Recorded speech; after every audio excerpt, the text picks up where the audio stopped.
Parents, because of their experience, do have a lot of advice that might be helpful for their kids. What is that line between getting that information and staying out of it? You know, that's a great question. Very often, the parents see something going on in the couples that the couples are either unwilling or unable to see. And you're right, parents have a lot of wisdom. However, the couples are the ones who get to set boundaries around what they're comfortable with sharing with their parents. What is the biggest mistake couples make? I know on your own show, you're sitting down and you're wrestling with between your family and your fiance, but you say always choose your partner first. I would think that would be a given. Do people not get that?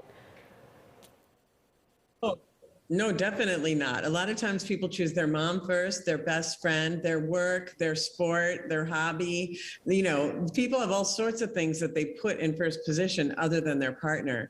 But if the couple is not unified in that way, the relationship will be insecure. And you talk about mistakes couples make. Really what we're learning is a lot of relationship science in the last 5 to 10 years on what creates happy outcomes in relationships. It's not like you click your heels 3 times and hope for the best. It's really certain things people do create happy relationships and certain things people do create insecure, unhappy ones. And I'm here to kind of point out what's going on in the couple and see if we can change some of those behaviors.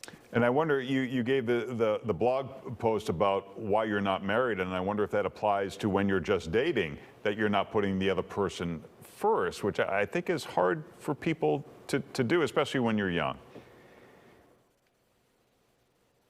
Well, I think the thing is that people are making a lot of the same mistakes in dating that they're making in their relationships because it's really just one human being behaving the way they behave. And then one minute they're not married and the next minute they are. Yeah. So it's really the main thing people need to understand is that it's a practice. You're practicing getting better at loving. It's a verb, not a feeling. Well, you can find out a lot more. Family or Fiance is on OWN. It's on Saturdays. And check out Tracy's TED Talk, The Person You Really Need to Marry. It's worth a watch. And Tracy, thanks so much for joining us.